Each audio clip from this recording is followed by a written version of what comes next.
Muito bem, irmãos, nós vamos então continuar nossas exposições no livro de Gênesis, hoje no capítulo 24 de Gênesis, é a maior narrativa, o maior capítulo no livro de Gênesis. E eu não quero assustar vocês, falo assim, se num curtinho o pastor já mata a gente, imagina num longo desse jeito, né? Mas eu quero ser misericordioso com vocês, e nós vamos começar lendo uma parte do texto de Gênesis 24, os 9 primeiros versos. E depois, ao longo da exposição, nós vamos ler outros textos. Seria interessante que você tivesse a sua Bíblia e pudesse abri-la e manter aberta para irmos aí navegando, né, no texto ao longo da exposição. Mas nós vamos começar com a leitura desses versos primeiros, de 1 até o 9, nós vamos ler. Diz assim a palavra de Deus: Era Abraão já idoso, bem avançado em anos, e o Senhor em tudo o havia abençoado.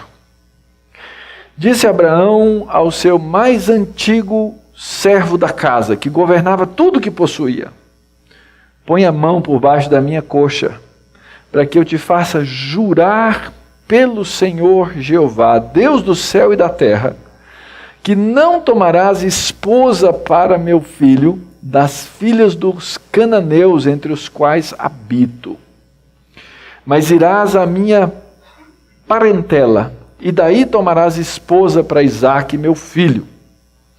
Disse-lhe o servo: Talvez não queira a mulher seguir-me para essa terra.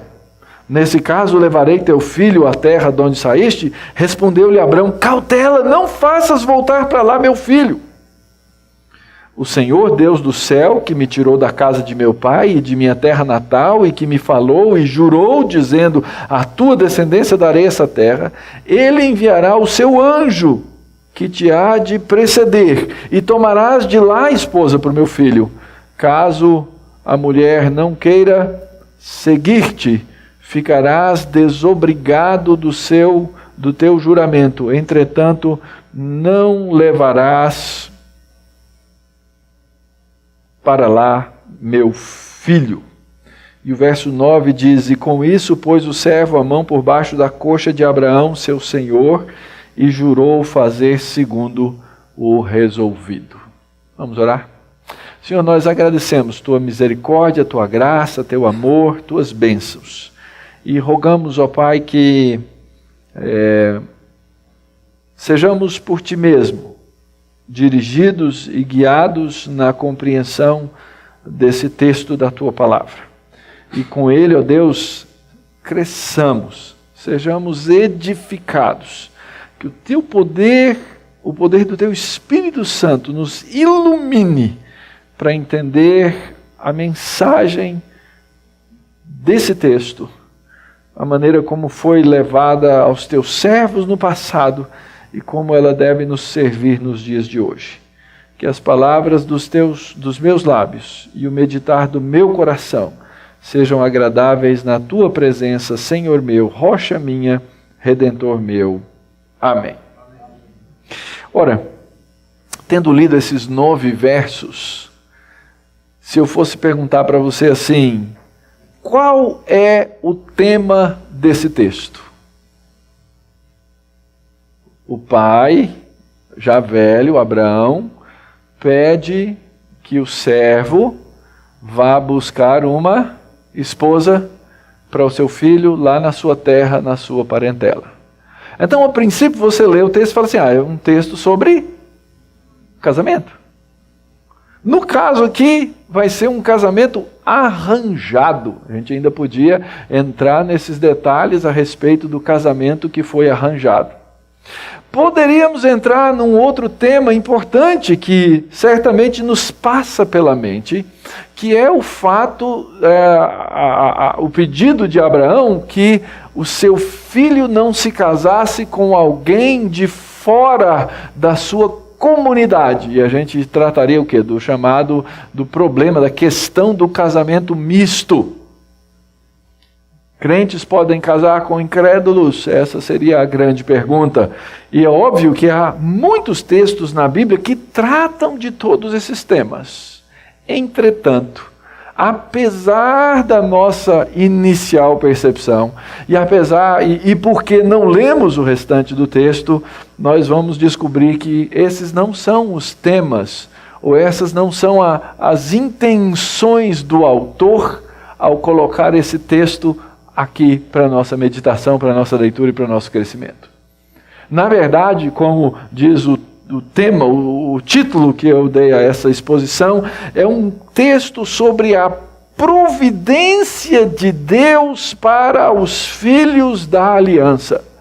E eu não posso estudar ou avaliar ou querer entender esse texto sem entender a grande história. Eu tenho repetido isso exaustivamente para vocês. A grande história da Bíblia e a grande história do livro de Gênesis, que começa com a criação, na qual Deus determina os seus propósitos para o homem, na qual Deus diz claramente, Deus abençoa nossos primeiros pais e diz, sede fecundos, multiplicai-vos, encham a terra, espalhem o jardim. Mas também o texto de Gênesis é a respeito do problema do pecado, da rebelião de Deus contra o homem, da desobediência desse homem para com o Criador. E o fato de que esse homem desobedeceu ao Criador, ele afrontou ao Criador, ele peca contra Deus, ele vive agora num estado de morte diante do Criador. E ele então carece, ele necessita de uma redenção, ele precisa ser retirado, ele precisa ser salvo, porque senão ele vai continuar a existir debaixo da maldição de Deus, que apareceu lá no capítulo 2, quando Deus disse, se você me desobedecer, comendo dessa árvore, você vai morrer. E assim então a humanidade desobediente ao Senhor vive nesse estado de morte, carecendo de um Redentor. E a história da Bíblia ela vai se desenvolver na maneira como Deus nos dá um Redentor, na maneira como Ele desenvolve uma história para salvar aqueles que são seus e finalmente nos tirar dessa condição na qual nós vivemos agora, trazendo todas essas coisas a uma grande consumação. Porque eu já fui salvo. Deus já me tirou do estado de morte.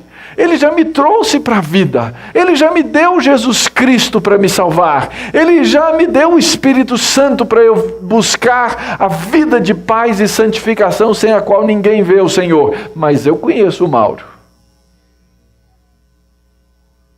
E eu sei que eu não vivo todas essas coisas, porque eu sou um ser dividido no meu coração. E eu preciso que essa redenção que já me foi dada, que já me foi garantida, se você perguntar assim para você, Mauro, você é salvo? Sou. Se você perguntar para mim, você tem certeza da sua salvação? Eu vou dizer para você, tenho. Por quê? Porque você é um cara legal? Porque você é um cara bom? Não. Porque Deus disse, porque se Ele não tivesse dito, eu seria o primeiro a duvidar. Mas Deus disse. E se Deus disse, então eu posso afirmar aquilo que Deus disse. Mas eu conheço esse meu estado, então eu aguardo essa consumação. Eu aguardo esse trazer de todas as coisas a um ponto em que eu não vou mais viver essa vida com o meu coração dividido. Um ponto no qual toda lágrima dos meus olhos vai ser enxugada pelo Senhor. E essas lágrimas, elas me sobrevêm por causa do mundo que vive em pecado e porque eu, ainda que não seja mais do mundo, eu ainda vivo nele. E é por isso que nós temos tribulações, é por isso que nós temos pecado, é por isso que nós temos tristezas, porque nós estamos nessa condição. Ora, dentro dessa grande história, nós começamos a estudar a história de Abraão. Se você olhar lá no comecinho, Deus disse, sede fecundos, O homem peca. Quando o homem peca, Deus vem para a sua redenção e ele diz então que a mulher que recebeu a bênção da fecundidade vai continuar a ser fecunda e ela vai ter uma semente. Então a história é sobre o desenvolvimento de uma semente. No caso, Gênesis capítulo 3, versículo 15, o texto diz que Deus coloca uma inimizade entre esse tentador, acusador, chamado Satanás, que lá é representado pela serpente, e coloca uma inimizade entre a mulher e esse ser que se opõe a Deus, e diz que ela vai ter uma semente e que essa semente vai ser abençoada. A história da Bíblia é sobre essa semente da mulher. Ora, a narrativa continua, chega no capítulo 11 de Gênesis, o texto diz assim, e tinha, o fulano tinha o filho tal, ele tinha um filho chamado Abraão, e ele era casado com Sara. E aí aparece lá essa frasezinha, Sara era estéril. E do capítulo 12 em diante, nós estamos vendo a maneira como Deus cumpre a sua promessa pela sua providência na vida de Abraão, para que aquela primeira promessa da semente da mulher possa se concretizar e para que Abraão então cumpra esse papel que Deus lhe dá de ser uma grande nação e abençoar através de Abraão todas as nações da terra. E aí a gente caminha 25 anos na história com Abraão e Sara esperando um filho. E várias vezes nós vimos já essa história, Abraão chega e fala, Deus, cadê o filho? O Senhor me prometeu. O Senhor disse que eu ia ter o filho. E ele se apressa em tentar resolver, em tentar achar um caminho para fazer aquilo que Deus disse que ia fazer. É por isso que ele reclama com Deus. É por isso que ele tem um filho ilegítimo com Agar. É por isso que ele passa medo e ele chega diante de grandes reis e ele mente a respeito da mulher dele. Não, ela é minha irmã. Na verdade, ela era meio irmã. Então, meia verdade serve como verdade inteira. E a gente sabe que meia verdade é uma mentira completa. Ele faz todas essas coisas na esperança de resolver aquilo que só Deus pode resolver. Finalmente chega um ponto na história em que depois de 25 anos, Deus dá à luz um filho. Parece assim, puxa vida, agora a história se resolveu. Sara teve um filho, agora Abraão vai ser uma grande nação. Agora Abraão vai abençoar todas as nações da terra. Agora ele vai cumprir o seu propósito. Passa 2 capítulos, Deus chama Abraão e fala assim, Abraão, eu quero que você sacrifique o seu único filho. E a gente fica pensando assim, meu Deus do céu, para que tanta complicação? Deus diz que vai prometer, Deus promete um filho, diz que Deus vai dar um filho, e depois ele pede esse filho de volta.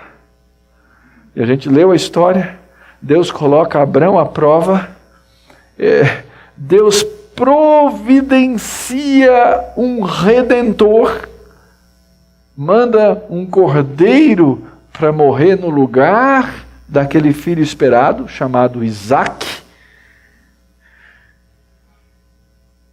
E depois a gente leu na semana passada o capítulo 23, que diz que já em ditosa velhice, 127 anos, Sara morre. E a história não acaba. Sabe por quê? Porque o tempo passa, Sara havia morrido, o povo estava assim como se não tivesse uma mãe, tinha lá Abraão, o texto começa dizendo que Abraão já está bem velho, e agora Isaque já tem 40 anos de idade. E nos casou. Qual que é a grande pergunta? Como é que a promessa de Deus vai se cumprir? E a gente aprende no restante da história, na verdade, que todos eles, que Abraão, Sara e aqueles santos que viveram antes deles, todos eles morreram em fé sem ter obtido a promessa.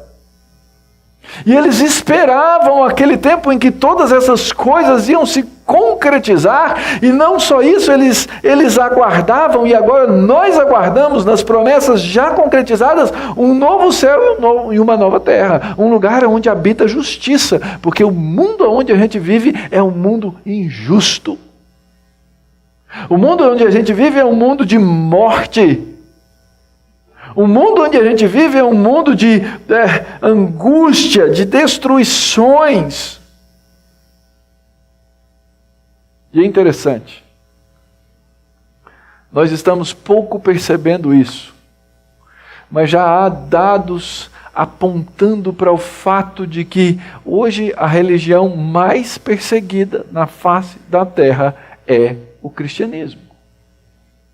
Você fala aqui, mas pastor, a gente está na boa aqui, realmente nós estamos, mas tem muita gente que não está.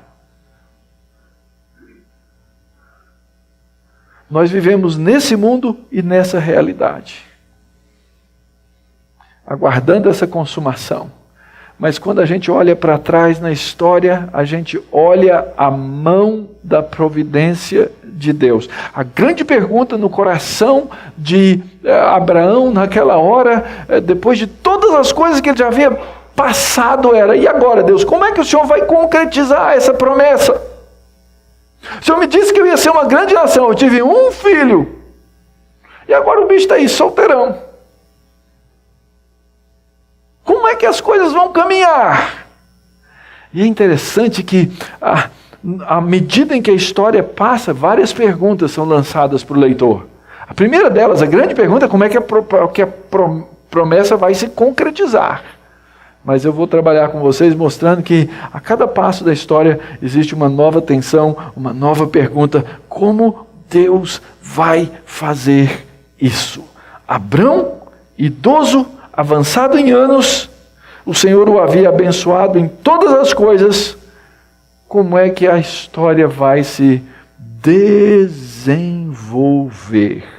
E a primeira coisa que a gente aprende nesses versos que nós lemos é que há uma comissão. Uma comissão.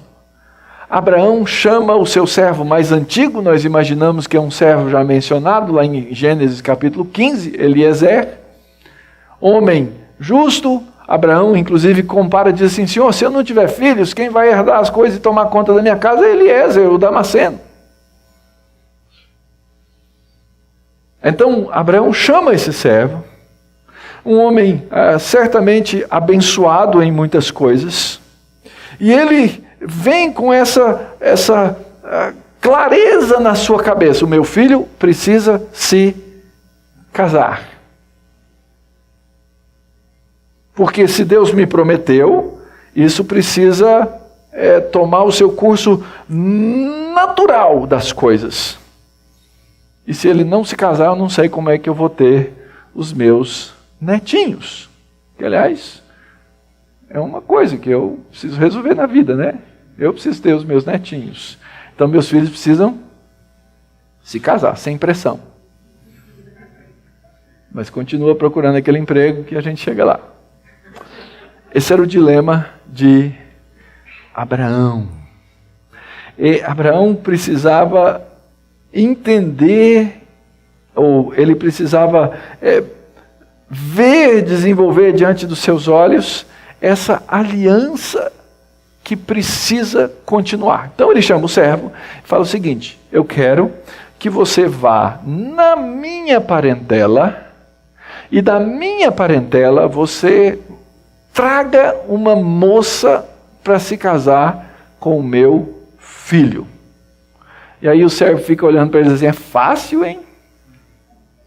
Você acha que é fácil? Pensa que naquela época não tinha câmera digital, não dava para levar foto, não tinha nada dessas coisas.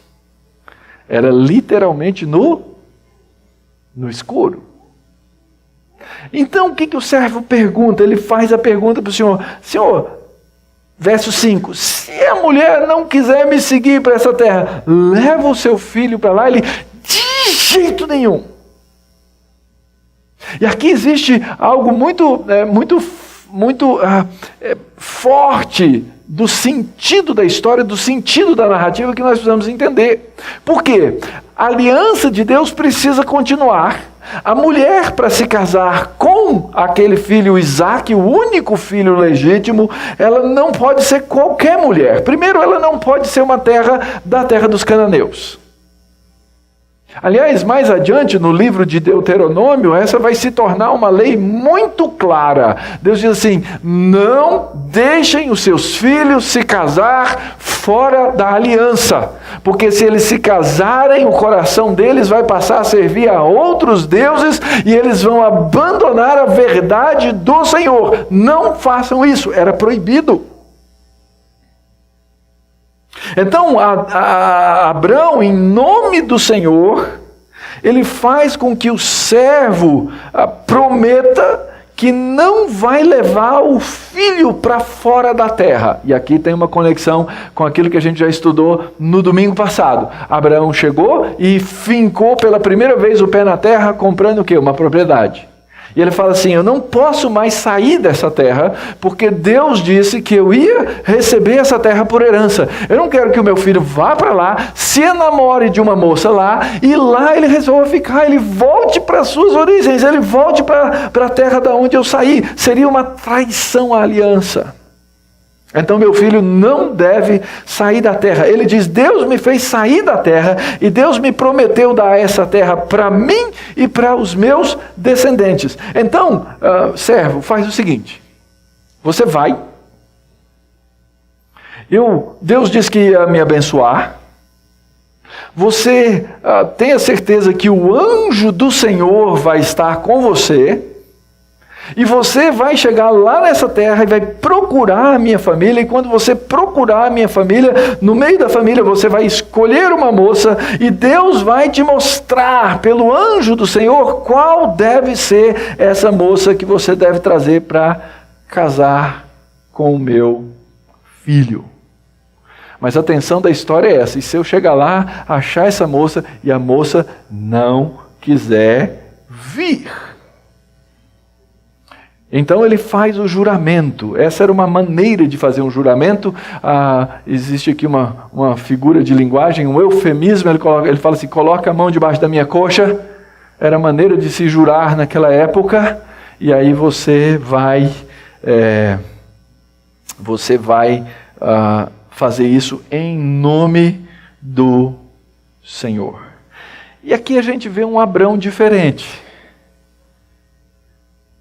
Se você voltar lá atrás e olhar, por exemplo, o episódio em Gênesis capítulo 16, quando eles resolvem dar um jeitinho e a Sara apela e fala assim: eu não aguento mais essa história de ser estéril, então você pega a minha escrava. Então lá não tem uma palavra de oração, lá não tem uma palavra de parar e pensar, não existe uma reflexão a respeito do assunto, eles simplesmente vão e fazem.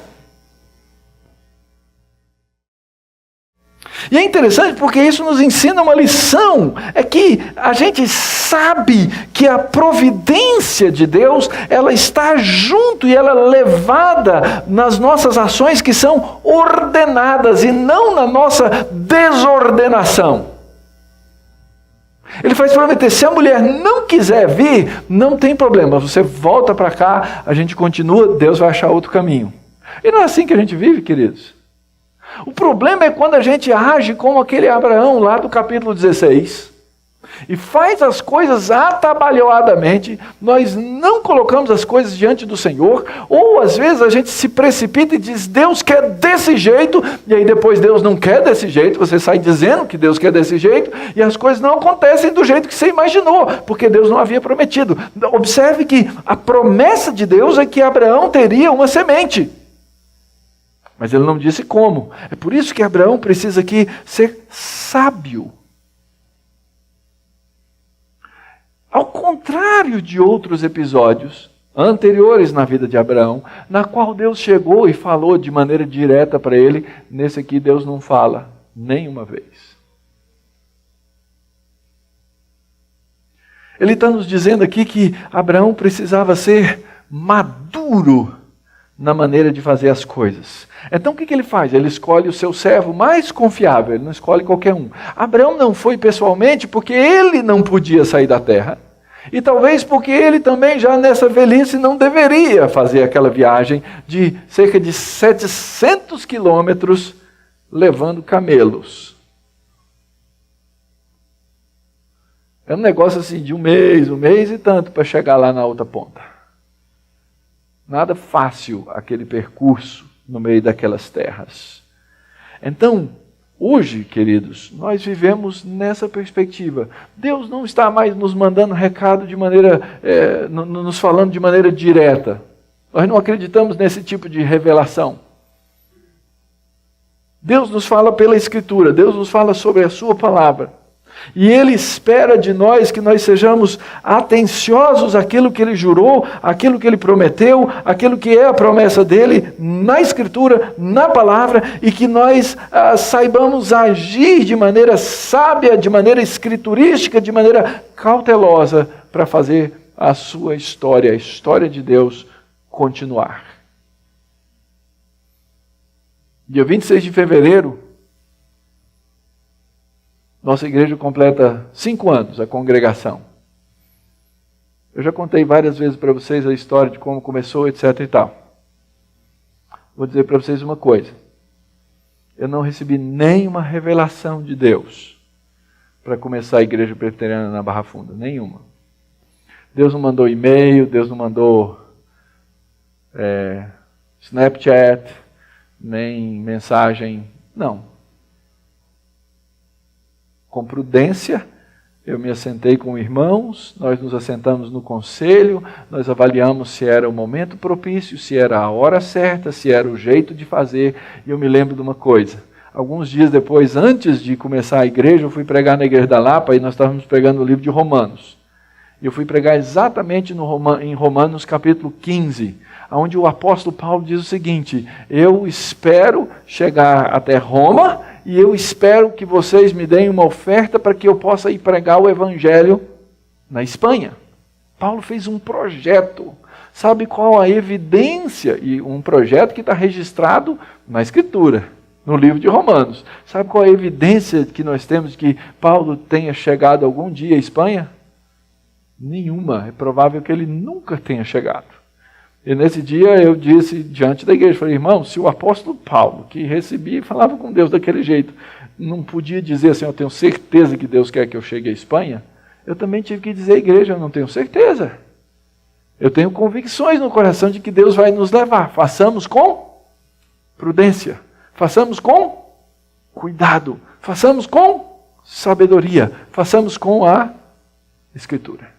Então, essa é a primeira parte do nosso texto, quando Deus dá a Abraão, e Abraão dá ao servo uma comissão. Mas para entender a história, nós precisamos continuar a lê-la. E o texto diz assim: com isso, o servo então cumpre o juramento, não é? Ele faz o juramento, pôs o servo a mão por baixo da coxa de Abraão, seu senhor, e jurou fazer segundo o resolvido. Então o que ele faz? Ele tomou 10 servos dos camelos do seu senhor e, levando consigo de todos os bens dele, levantou-se e partiu rumo à Mesopotâmia, Ur dos Caldeus, de onde Abraão havia saído, para a cidade de Naor. Fora da cidade, fez ajoelhar os camelos junto a um poço de água à tarde, hora em que as moças saem para tirar água. E diz consigo: ó Senhor, Deus de meu senhor Abraão, rogo-te que me acudas hoje e uses de bondade para com o meu senhor Abraão. Eis que estou ao pé da fonte de água, e as filhas dos homens dessa cidade saem para tirar água. Dá-me, pois, que a moça a quem eu disser, inclina o cântaro para que eu beba, e ela me responder, bebe, e darei ainda de beber aos teus camelos, seja a que designaste para o teu servo Isaque, e nisso verei que usaste de bondade para com o meu senhor. Considerava ele ainda quando Rebeca saiu trazendo um cântaro no ombro. A moça era muito formosa de aparência, virgem, a quem nenhum homem havia possuído. Ela desceu à fonte, encheu seu cântaro e subiu. Então o servo saiu-lhe ao encontro e disse: dá-me de beber um pouco da água do teu cântaro. E ela respondeu: bebe, meu senhor. E prontamente, baixando o cântaro para a mão, lhe deu de beber. Acabando ela de dar a beber, disse: tirarei água também para os teus camelos, até que todos bebam. E apressando-se em despejar o cântaro no bebedouro, correu outra vez ao poço para dar mais água, para tirar mais água. Tirou-a e deu-a a todos os camelos. O homem a observava em silêncio, atentamente, para saber se teria o Senhor levado a bom termo a sua jornada ou não. Tendo os camelos acabado de beber, tomou o homem um pendente de ouro de meio ciclo de peso e 2 pulseiras para as mãos dela, do peso de 10 ciclos de ouro, e lhe perguntou: de quem és filha? Peço-te que me digas, haverá em casa de teu pai lugar em que eu fique e a comitiva? E assim então a história continua o seu desdobramento na providência de Deus. A primeira coisa que a gente observa é a obediência do servo, que começa com esse verbo ir de novo. Lembram que eu explorei esse verbo com vocês, que é caminhar com Deus? Ir, Deus disse vai e Abraão foi. Esse verbinho vai aparecer muitas vezes na literatura bíblica, mostrando que os servos de Deus são comissionados na obediência a ir aonde Deus lhes mandar. Ele monta uma comitiva, pega 10 camelos, vários homens, coloca em cima dos camelos as várias riquezas. Nós vimos que ele dá presentes de ouro, só a pulseirinha tinha 110 gramas de ouro, tá? Pensa. Não é? Coloca toda aquela riqueza e eles vão para Arim, entre os 2 rios. Daí a nossa tradução a Mesopotâmia. E aí então desenrola-se a história do jeito que a gente ouviu. Ele chega na beira do poço e era costume que no fim da tarde as moças saíssem para buscar água. Quem é que saía para buscar água ao meio-dia? Naquele calorão? As mulheres desprezíveis. Lembra que Jesus encontrou-se com a mulher samaritana ao meio-dia? Porque elas não queriam se misturar com a parte boa. Então, umas saíam mais cedo, outras iam mais tarde. As moças iam nesse lugar. E ele começa a fazer a oração. Senhor, se for isso mesmo, então, e ele propõe um teste para Deus. Nós temos alguns testes que acontecem na Bíblia, alguns servos propuseram esses testes para Deus. Nós não devemos ficar fazendo isso, ficar colocando testes para Deus, porque nossa fraqueza pode nos levar a lugares errados com esses testes. Mas alguns servos na Escritura fizeram esses testes. E ele coloca e diz que enquanto ele ainda terminava a oração, passa a moça. O tempo de Deus é incrível. Enquanto Abraão precisou esperar 25 anos para ter um filho, o teste do servo, diante da oração que ele fez, foi no tempo certo, na hora certa. Nós não sabemos como Deus vai agir. Então, se você vier me relatar um problema, eu vou dizer assim: meu irmão, ora. E pode ser que amanhã você chegue para mim e fale assim: pastor, Deus respondeu as minhas orações. Eu vou dizer: glória a Deus, louvado seja. Mas pode ser que você só venha me dar essa notícia daqui 25 anos. Encare a realidade da Escritura, irmãos. Aí, o tempo de Deus, a história de Deus funcionam de acordo com os desígnios de Deus. E a gente vê que o servo faz todas essas coisas com oração. Aliás, esse é o primeiro exemplo registrado na Bíblia em que um servo de Deus faz uma oração por um motivo específico.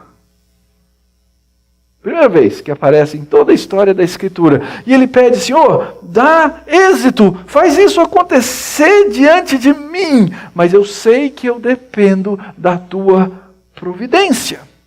Porque é Deus quem faz e nós não temos o domínio e o conhecimento das coisas que são de Deus. Aliás, queridos, essa é a grande aflição que nós temos no nosso coração de idolatria. Nós queremos que Deus faça as coisas do nosso jeito, no nosso tempo, de acordo com a vontade dEle. Ou melhor, de acordo com a minha vontade. E não no tempo de Deus, do jeito dEle, de acordo com a vontade dEle. Nós temos que aprender a soberania de Deus e a bondade de Deus em nos responder sim e em nos responder não. E o fato, queridos, é que a maioria das vezes em que nós recebemos um não de Deus é porque nós pedimos erroneamente. O que é pedir erroneamente, pastor? É não pedir de acordo com a vontade dEle. Porque a nossa oração, ela não deve ser feita para mudar o desígnio e a vontade de Deus. A sua oração não muda o coração de Deus, querido. Ponto. As nossas orações, elas nos ensinam a nos conformar aos desígnios e às promessas de Deus.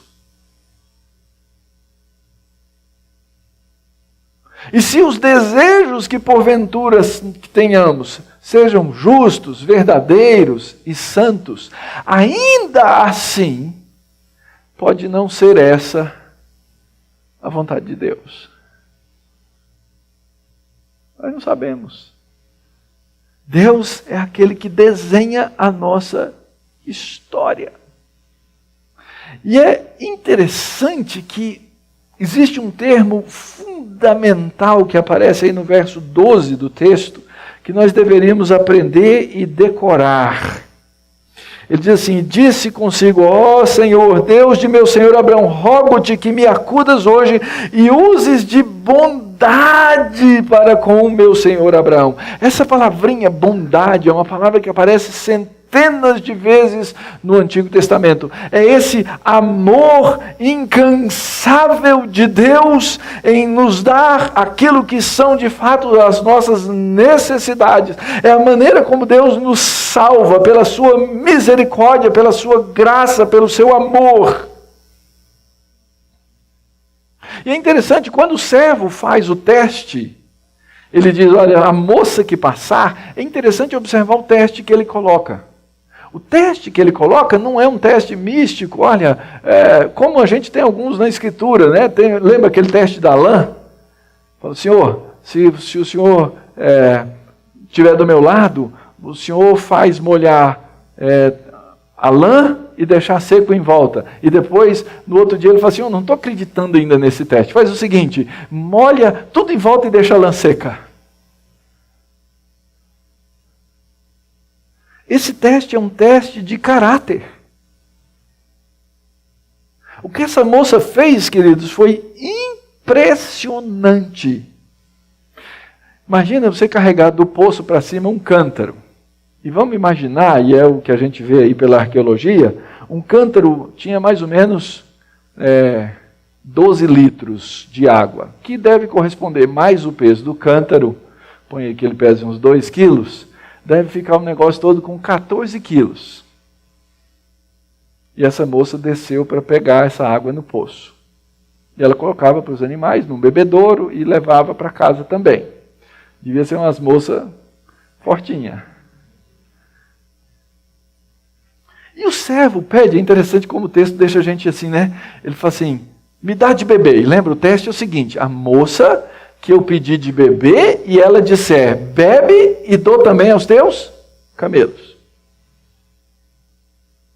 O texto deixa a gente no suspense, porque a moça fala assim, bebe. E ele bebe. E aí só depois que ela diz, mas eu vou dar também para os teus camelos. Vários momentos na narrativa em que a gente fica assim, será que vai dar certo?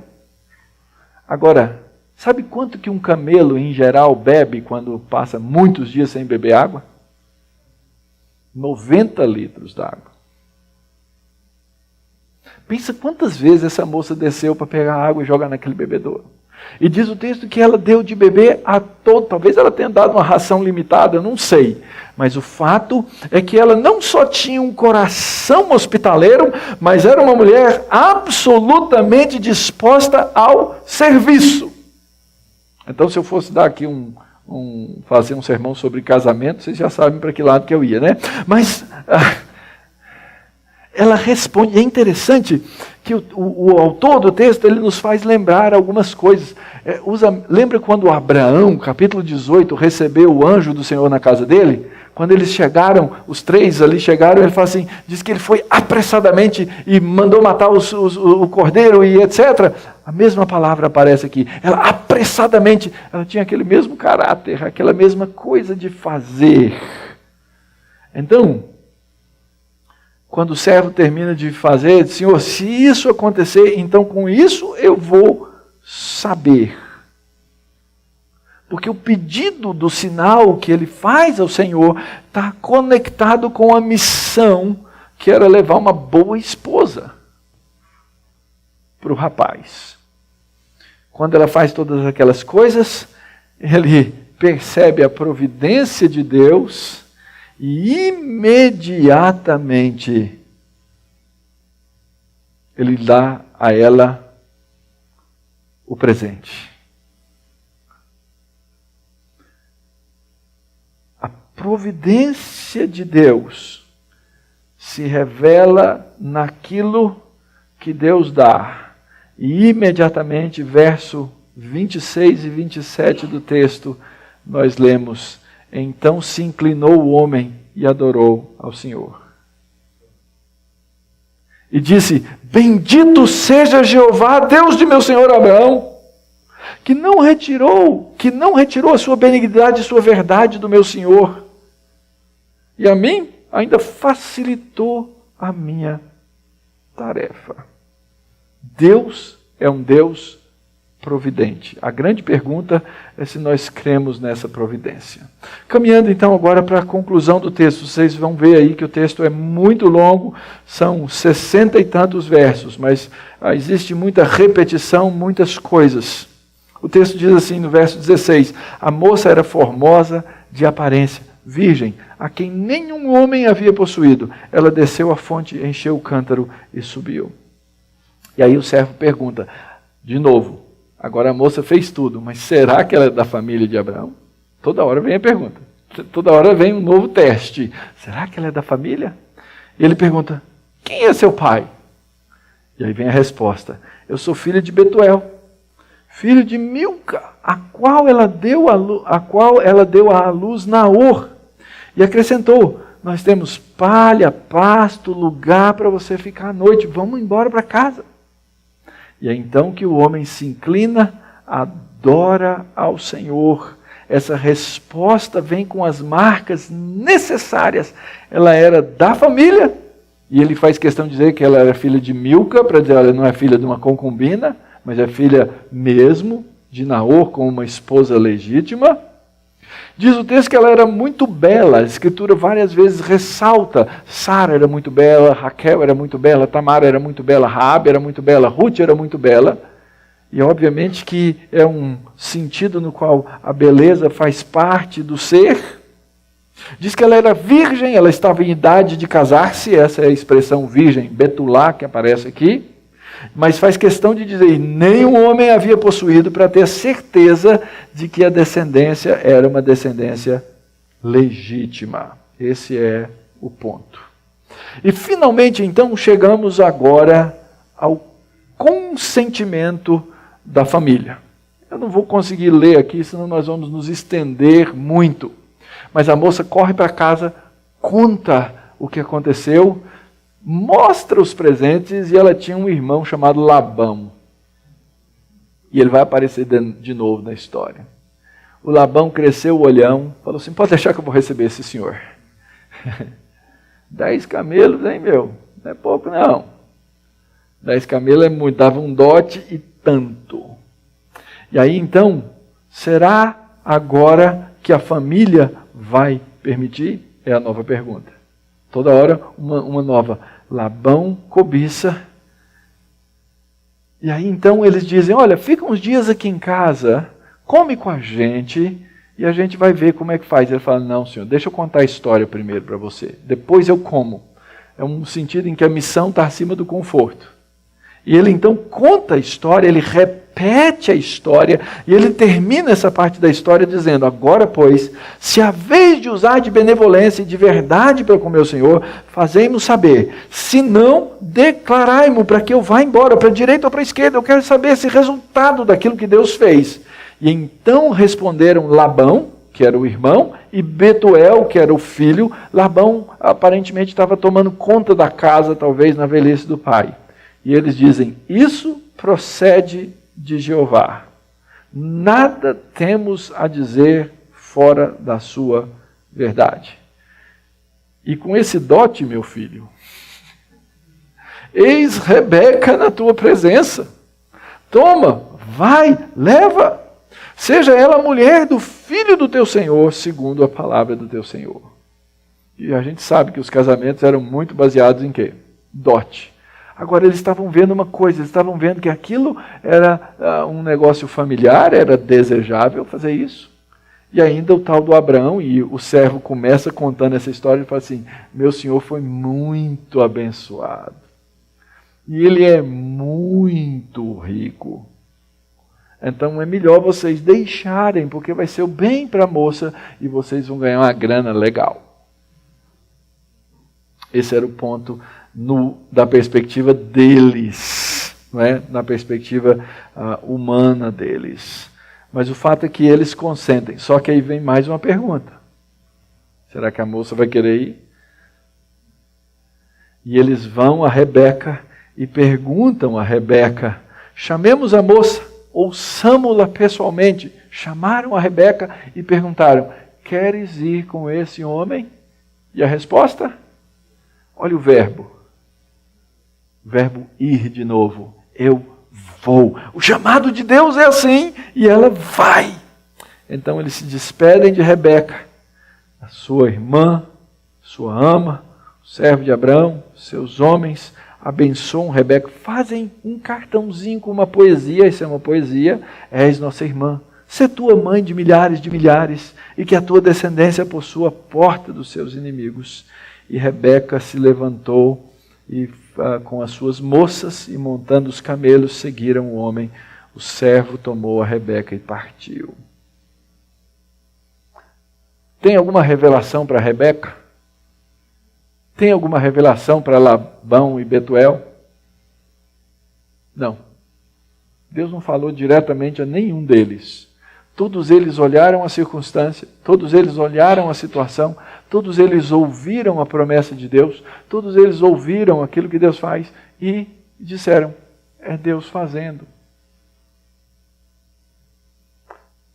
Deus fala, queridos, de diferentes maneiras, mas a resposta da fé é sempre a mesma. Hoje Deus nos fala pela sua escritura, Deus nos fala pela sua providência, e nós ouvimos, pesamos todas as coisas, a nossa resposta de fé em cima da palavra de Deus. E o último ato é uma cena, dava para fazer um filme, dava para fazer um romance. Isaac vinha a caminho de Beer-Lahai-Roi e habitava na terra do Negueb. Interessante que ele já não estava morando mais na terra em que o pai morava. Ele estava morando nessa outra terra. Saíra Isaac a meditar no campo. Olha só, uma cena idílica, né? Ao cair da tarde, e ele estava lá pensando com seus botões, ele levanta os olhos e vendo Isaac, e viu que vinham camelos. Imagina a cena, no deserto. É isso, a literatura bíblica, ela nos quer fazer pensar nessas coisas. Mas ao mesmo tempo também, Rebeca levantou os olhos, e vendo Isaac, desceu do camelo, perguntou para o servo: quem é o homem que vem pelo campo ao nosso encontro? O servo deve ter aberto um sorrisão assim, falando assim: é o meu senhor. Bonitão, né?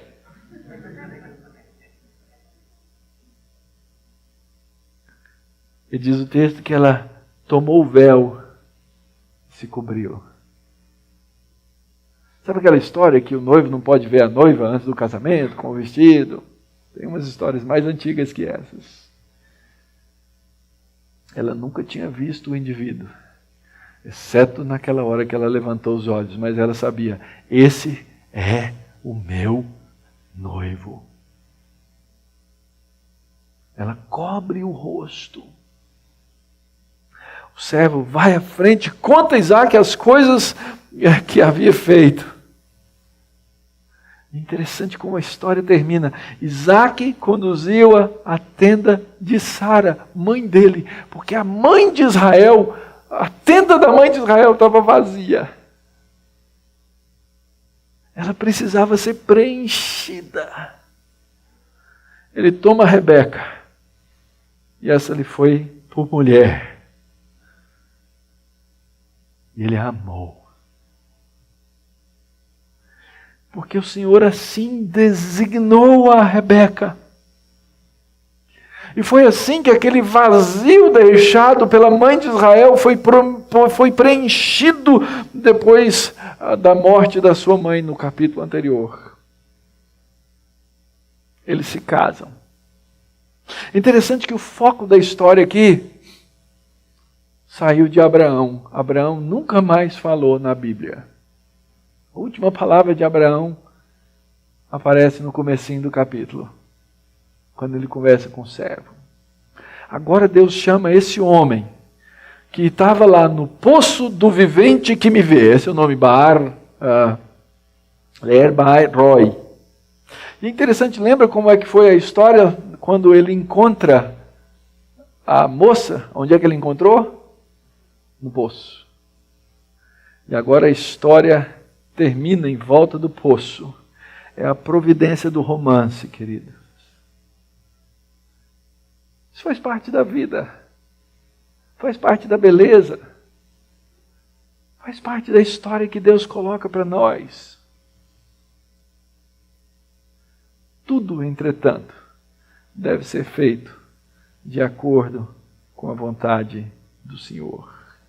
O que a gente aprende então dessas coisas todas? Primeiro, a aliança de Deus continua. Israel foi mantido. A igreja é mantida pela mesma providência, queridos.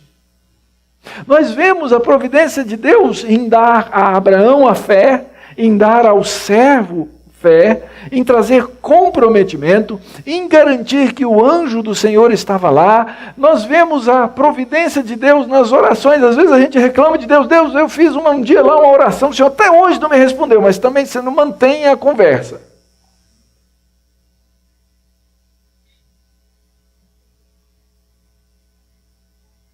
Oração, queridos, é o caminho da providência de Deus. Vemos a providência de Deus ao mexer com o coração de Rebeca. Você quer ir com esse cara? Vou. A gente vê que a providência de Deus envolve o ordinário e o extraordinário. Às vezes são grandes milagres, às vezes é uma mulher oferecer água para um homem e camelos.